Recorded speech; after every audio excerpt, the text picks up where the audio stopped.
வணக்கம். மதிமுகம் செய்திகள். இன்றைய முக்கிய நிகழ்வுகளை பார்ப்பதற்கு முன்பாக தலைப்புச் செய்திகளை பார்க்கலாம்.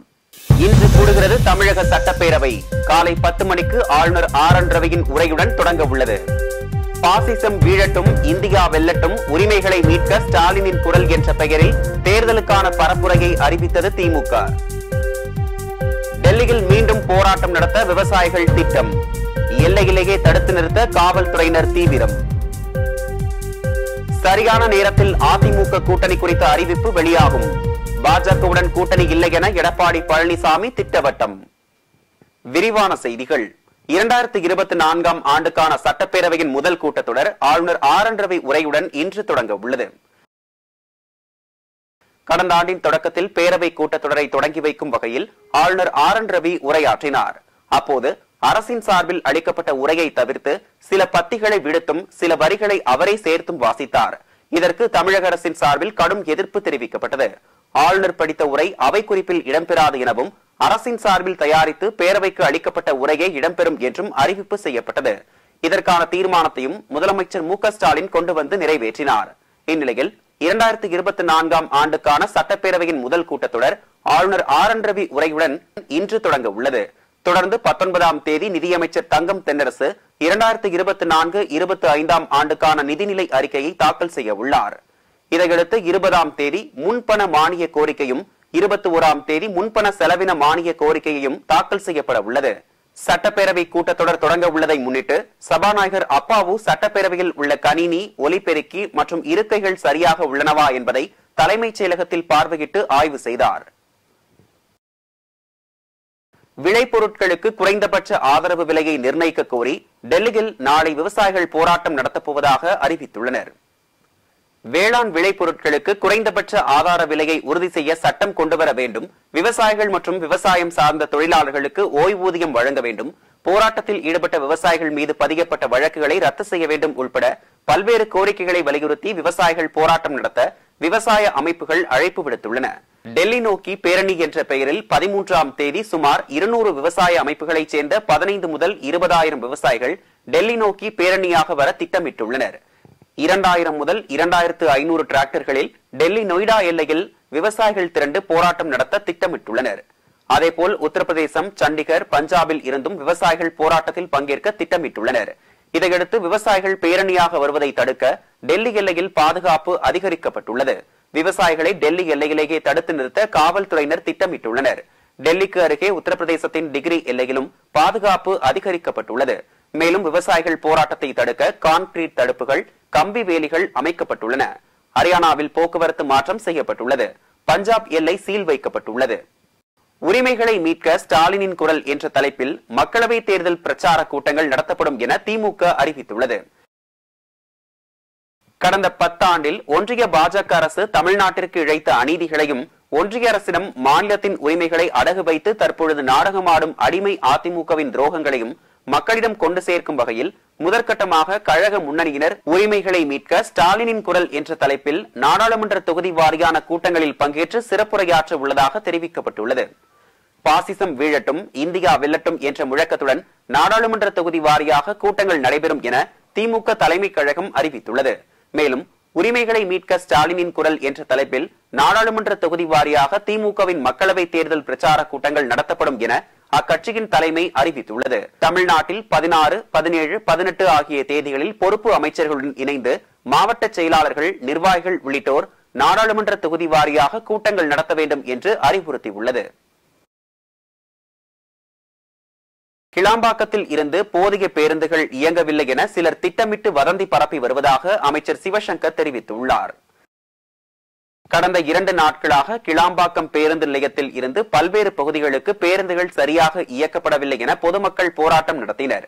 இந்த நிலையில் சென்னையில் செய்தியாளர்களை சந்தித்த அமைச்சர் சிவசங்கர் கிளாம்பாக்கம் பேருந்து நிலையத்தில் நள்ளிரவில் சிலர் போராட்டம் நடத்தியது சந்தேகமளிப்பதாக தெரிவித்தார். கிளாம்பாக்கத்திற்கு நள்ளிரவு வரும் பயணிகள் குறித்து ஆய்வு செய்ய உள்ளதாக தெரிவித்த அவர், கிளாம்பாக்கத்தில் இருந்து போதிய பேருந்துகள் இயங்கவில்லை என சிலர் திட்டமிட்டு வதந்தி பரப்பி வருவதாக தெரிவித்தார். பாஜகவுடன் கூட்டணி இல்லை என மீண்டும் எடப்பாடி பழனிசாமி திட்டவட்டமாக தெரிவித்துள்ளார். கிருஷ்ணகிரி மாவட்டம் பர்கூரில் நடைபெற்ற நிகழ்ச்சியில் பேசிய அதிமுக பொதுச் செயலாளர் எடப்பாடி பழனிசாமி, பாஜகவுடன் அதிமுக மறைமுக உறவு வைத்திருப்பதாக சிலர் கூறுவது உண்மையில்லை எனவும், தேசிய ஜனநாயக கூட்டணியில் அதிமுக இல்லை எனவும் தெரிவித்தார். அதிமுக கூட்டணி உரிய நேரத்தில் அமைக்கப்படும் என்று அவர் தெரிவித்துள்ளார். அனைவருக்குமான வளர்ச்சி என்ற நோக்கில் செயல்பட்டு வருவதாக பிரதமர் மோடி தெரிவித்துள்ளார். மத்திய பிரதேசத்தில் 7,750 கோடி மதிப்பிலான பல்வேறு நலத்திட்டங்களை பிரதமர் மோடி துவக்கி வைத்தார். அப்போது பேசிய அவர், மத்திய பிரதேச மாநில மக்களின் வளர்ச்சிக்காக இரவு பகல் பாராமல் உழைத்து வருவதாக தெரிவித்தார். காங்கிரஸ் ஆட்சி காலம் ஒரு இருண்ட காலம் என குற்றம் சாட்டிய பிரதமர், அனைவருக்குமான வளர்ச்சி என்ற நோக்கில் ஒன்றிய அரசு செயல்பட்டுக் கொண்டிருப்பதாக தெரிவித்தார். வரும் தேர்தலில் அனைத்து தொகுதிகளில் வெற்றி, மீண்டும் மோடி ஆட்சியே வரும் என தெரிவித்தார். அமலாக்கத்துறை, சிபிஐ, வருமான வரித்துறை ஊழலை எதிர்த்து போராடாமல் ஜனநாயகத்தை எதிர்த்து போராடுவதாக ராகுல் காந்தி தெரிவித்துள்ளார். மத்திய டெல்லி மற்றும் டெல்லியின் கிழக்கு பகுதிகளை இணைக்கும் வகையில் 1.3 கிலோமீட்டர் நீளத்துக்கு 777 கோடி செலவில் உருவாக்கப்பட்ட பிரகதி மைதான சுரங்கப்பாதை திட்டத்தை கடந்த 2022ஆம் ஆண்டு பிரதமர் மோடி தொடங்கி வைத்தார். தற்போது சுரங்கப்பாதையின் பல இடங்களில் விரிசல்கள் ஏற்பட்டு தண்ணீர் தேங்கி போக்குவரத்து பயன்படுத்த முடியாத நிலையில் உள்ளது. இதுகுறித்து எக்ஸ் தளத்தில் கிண்டல் செய்துள்ள ராகுல் காந்தி, பிரகதி மைதான சுரங்கப்பாதை ஒரே ஆண்டில் போக்குவரத்துக்கு பயனற்றதாகிவிட்டதாக தெரிவித்துள்ளார்.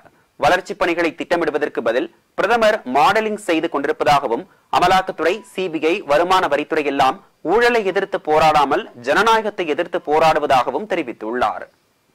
மாநிலத்தின் நிதிநிலையின் சக்திக்கு மீறி பல திட்டங்களை முதலமைச்சர் செய்து வருவதாக அமைச்சர் உதயநிதி ஸ்டாலின் தெரிவித்துள்ளார். திருப்பூர் ஊராட்சி ஒன்றியத்தைச் சேர்ந்த 165 ஊரக குடியிருப்புகளுக்கான கூட்டு குடிநீர் திட்டத்தை அமைச்சர் உதயநிதி ஸ்டாலின் தொடங்கி வைத்தார். மேலும் 53.45 கோடி மதிப்பிலான புதிய பல்நோக்கு கூடம் மற்றும் 12.87 கோடி மதிப்பிலான புதிய பன்னடுக்கு வாகன நிறுத்தம் ஆகியவற்றையும் திறந்து வைத்தார். நிகழ்ச்சியில் பேசிய உதயநிதி ஸ்டாலின், தனது வீட்டில் பயன்படுத்தும் பெரும்பாலான பொருட்கள் மகளிர் சுய உதவி குழுவினர் தயாரிப்பவைதான் என தெரிவித்தார். மாநிலத்தின் நிதிநிலையின் சக்திக்கு மீறி பல திட்டங்களை முதலமைச்சர் மக்களுக்கு தந்து கொண்டிருப்பதாக தெரிவித்த அவர், தமிழக மக்கள் ஒன்றிய அரசுக்கு வரியாக ₹1 செலுத்தினால் அதிலிருந்து தமிழகத்திற்கு 26 பைசா தான் திருப்பி தருவதாக தெரிவித்தார். தமிழ்நாடு அரசு கடந்த 5 வருஷத்துல 6 லட்சம் கோடி ரூபாய் வரி செலுத்தியிருக்கிறோம். ஆனா ஒன்றிய அரசு நம்முடைய தமிழ்நாட்டுக்கு கிடைச்சிருக்கிற திருப்பி கொடுத்திருக்கக்கூடிய தொகை எவ்வளவு தெரியுமா? வெறும் 1,58,000 கோடி. நாம கொடுத்தது 6 லட்சம் கோடி. ஒன்றிய அரசு நமக்கு திருப்பி கொடுத்தது வெறும் 1,58,000 கோடி. தமிழ்நாட்டு மக்கள் நீங்க ஒன்றிய அரசுக்கு வரியா ₹1 கட்டினீங்கன்னா கொடுத்தீங்கன்னா, ஒன்றிய அரசு தமிழ்நாட்டு மக்களுக்கு நீங்க கொடுக்கக்கூடிய ஒவ்வொரு ₹1 திருப்பி அவங்க கொடுப்பது வெறும் 29 காசு தான். ஆனா மற்ற மாநிலங்களுக்கு அதிகமா கொடுக்கிறாங்க. மாநிலத்துடைய நிதி நிலைமை எப்படி கடினமாக இருந்தாலும் நம்முடைய தமிழ்நாட்டு மக்களை கைவிட்டு விடக்கூடாது என்று தமிழ்நாட்டுக்கு ஒரு தந்தையாக இருந்து நம்முடைய முதலமைச்சர் அவர்கள் பார்த்து ஒவ்வொரு திட்டத்தையும் நிறைவேற்றி வராங்க. ஹெர்போ கேர் நிறுவனத்தின் தலைவர் மருத்துவர் நவீன் பாலாஜி உடல்நலக் குறைவால் காலமானார். மருத்துவ குறிப்புகள் மற்றும் தீராத நோய்களுக்கு வர்மா, சித்தா, ஹோமியோபதி, ஆயுர்வேதம் மற்றும் இயற்கை மருத்துவம் போன்ற இந்தியாவின் பழமையான மருத்துவ முறைகள் மூலம் சிகிச்சை அளித்து பல சாதனைகளை படைத்த மருத்துவர் SR நவீன் பாலாஜி உடல்நிலை பாதிப்பு காரணமாக ஈரோட்டில் உள்ள மருத்துவமனையில் சிகிச்சை பெற்று வந்தார். இதனையடுத்து விடுதலை சிறுத்தைகள் கட்சி தலைவர் தொல் திருமாவளவன் மருத்துவமனையில் சிகிச்சை பெற்று வந்த மருத்துவர் நவீன் பாலாஜியை நேரில் சந்தித்து நலம் விசாரித்தார். இந்நிலையில் மாரடைப்பு காரணமாக மருத்துவர் SR நவீன் பாலாஜி உயிரிழந்த சம்பவம் பெரும் சோகத்தை ஏற்படுத்தியுள்ளது. ஈரோடு மாவட்டம் பவானியில் நடைபெற்ற அவரது இறுதிச் சடங்கில் விசிக தலைவர் திருமாவளவன் கலந்து கொண்டு அவரது உடலுக்கு மலர் வளையம் வைத்து அஞ்சலி செலுத்தினார். மெட்ரோ நிலைய கட்டுமான பணிக்காக ஒரு வாரத்திற்கு போக்குவரத்து மாற்றங்கள் செய்யப்பட உள்ளதாக சென்னை போக்குவரத்து காவல்துறை தெரிவித்துள்ளது. சேத்துப்பட்டில் இருந்து ஜெமினி மேம்பாலம் நோக்கி வரும் வாகனங்கள் உத்தமர் காந்தி சாலை வழியாக செல்லவும், ஜெமினி மேம்பாலத்தில் இருந்து வரும் வாகனங்கள் உத்தமர் காந்தி சாலை கோடம்பாக்கம் நெடுஞ்சாலை வழியாக வள்ளுவர் கோட்டம் வழியாக செல்ல வேண்டும் எனவும் அறிவிக்கப்பட்டுள்ளது. மேலும் அமைந்தக்கரை நோக்கி செல்லும் வாகனங்கள் டேங்க் பண்ட் சாலையில் இருந்து இடதுபுறம் உள்ள நெல்சன் மாணிக்கம் சாலை வழியாக பிற இடங்களுக்கு செல்ல அறிவுறுத்தப்பட்டுள்ளது. திருப்பூரில் கோவில் பூசாரியை கொலை செய்த மனைவி மற்றும் மகனை காவல்துறையினர் கைது செய்து விசாரணை மேற்கொண்டு வருகின்றனர். திருப்பூர் மாவட்டம் மடத்துக்குளம் அருகே உள்ள வேடப்பட்டியைச் சேர்ந்தவர் தங்கவேல். இவர் அங்குள்ள மாரியம்மன் கோவிலில் தலைமை பூசாரியாக பணி செய்து வந்தார். தினமும் மது அருந்திவிட்டு மனைவி மற்றும் மகனுடன் தகராறு செய்வதை வாடிக்கையாக வைத்துள்ளார். இந்நிலையில் வழக்கம் போல் மது அருந்திவிட்டு சென்றவர் மனைவி மற்றும் மகனிடம் தகராறில் ஈடுபட்டுள்ளார். அப்போது அவரது மகன் வாசுதேவனை கட்டையால் அடிக்க முற்பட்ட போது தடுக்க முயன்றதில் அந்த கட்டை தங்கவேலின் தலையில் பட்டதில் சம்பவ இடத்திலேயே உயிரிழந்தார். தகவலின் பெயரில் சம்பவ இடத்திற்கு வந்த காவல்துறையினர் அவரின் உடலை மீட்டு தாய் மற்றும் மகனை கைது செய்து விசாரணை மேற்கொண்டு வருகின்றனர். பல்வேறு மாவட்டங்களில் நடைபெற்ற நிகழ்வுகளை களத்தில் மதிமுகம் பகுதியில் பார்க்கலாம்.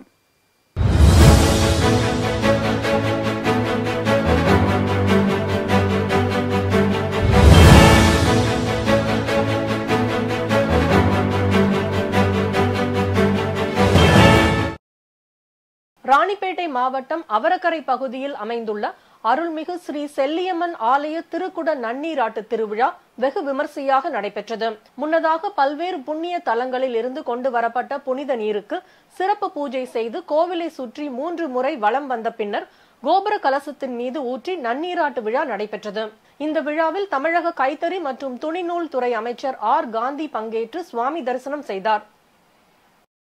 மதுரை தனியார் பள்ளியில் விளையாட்டு மேம்பாட்டு கழகம் மற்றும் இந்திய யோகா சங்கம் இணைந்து யோகாசன போட்டி நடத்தியது. அதில் மதுரை மாவட்டத்திலிருந்து பல்வேறு பள்ளிகளை சேர்ந்த மாணவ மாணவிகள் கலந்து கொண்டு யோகாசனங்கள் செய்து அசத்தினர். அதில் மதுரையை சேர்ந்த தியானேஷ் 29 நிமிடத்தில் பத்மாசனம், வீராசனம், யோக முத்ரா ஆசனம் உட்பட 200 ஆசனங்கள் செய்து கின்னஸ் சாதனை படைத்துள்ளார். வேலூர் மாவட்டம் மேல்மொனவூரில் சுமார் 40 ஏக்கர் பரப்பளவில் வணிக வளாகம் அமைப்பதற்காக அடிக்கல் நாட்டு விழா தர்மராஜ் தலைமையில் நடைபெற்றது. இதில் வேலூர் நாடாளுமன்ற உறுப்பினர் கதிர் ஆனந்த், அணைக்கட்டு சட்டமன்ற உறுப்பினர் நந்தகுமார், வேலூர் சட்டமன்ற உறுப்பினர் கார்த்திகேயன், மேயர் சுஜாதா ஆகியோர் கலந்து கொண்டனர். அதேபோல் ராணிப்பேட்டை மாவட்டம் ஆற்காடு சட்டமன்ற உறுப்பினர் நிதியிலிருந்து 14 லட்சம் ரூபாய் மதிப்பீட்டில் அங்கன்வாடி மையம் அமைப்பதற்கான பூமி பூஜை நிகழ்ச்சி நடைபெற்றது. இந்த நிகழ்ச்சியின் போது ஆற்காடு சட்டமன்ற உறுப்பினர் ஈஸ்வரப்பன், நகர்மன்ற தலைவர் தேவி பென்ஸ் பாண்டியன் ஆகியோர் பங்கேற்று அங்கன்வாடி மையம் அமைப்பதற்கான அடிக்கல்லை நாட்டி நிகழ்ச்சியினை தொடங்கி வைத்தனர்.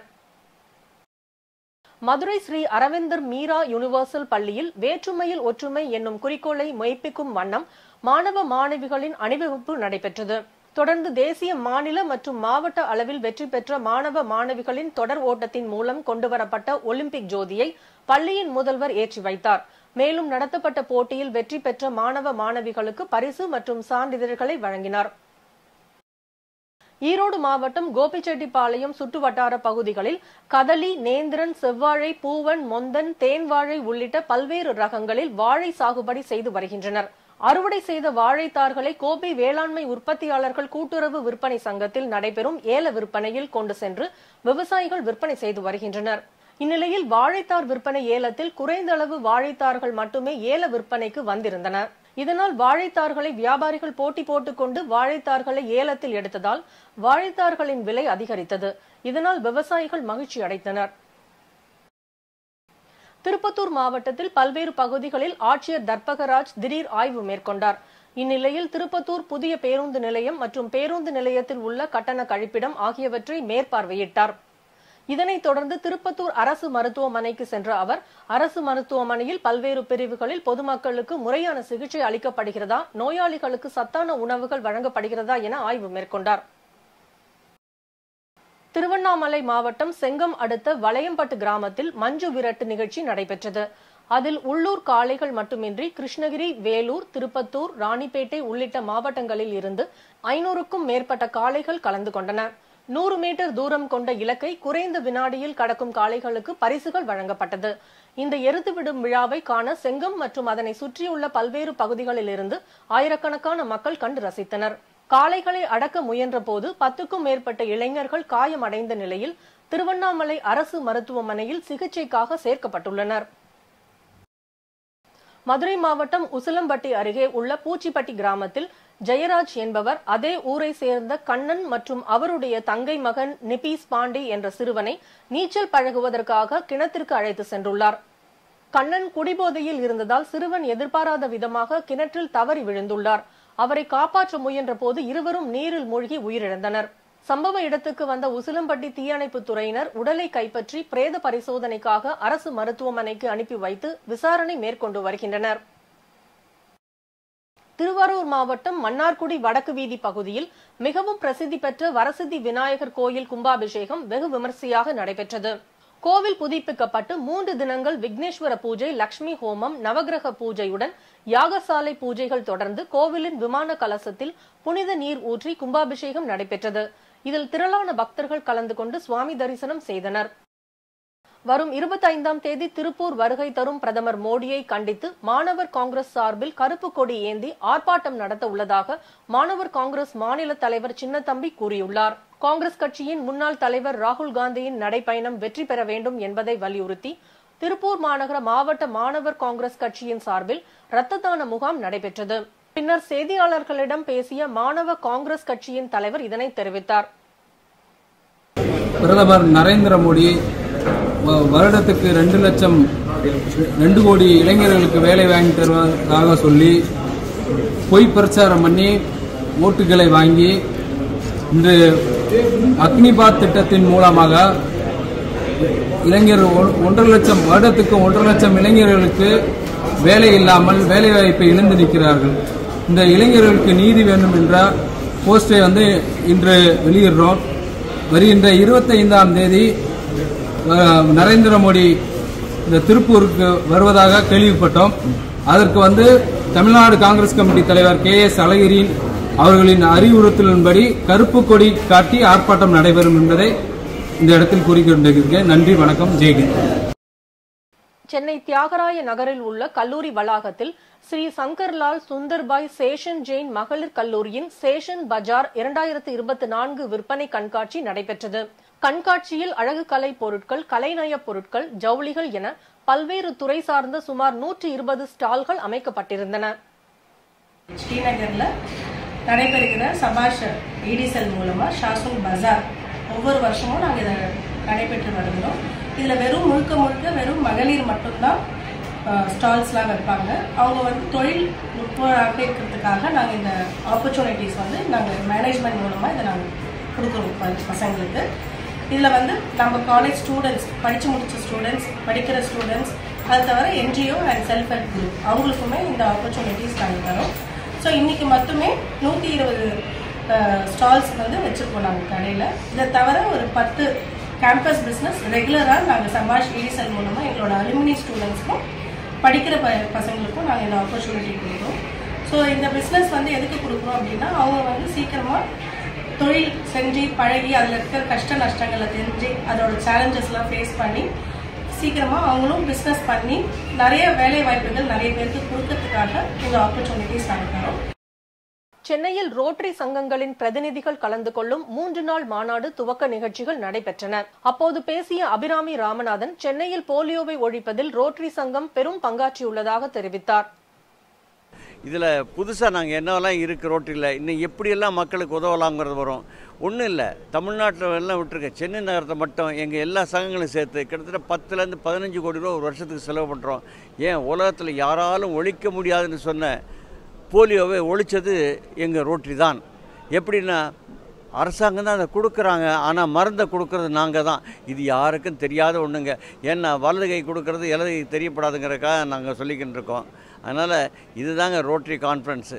ஓகே, இதற்காக எல்லாரும் குழுமையும் இருக்கும். நன்றி, வணக்கம்.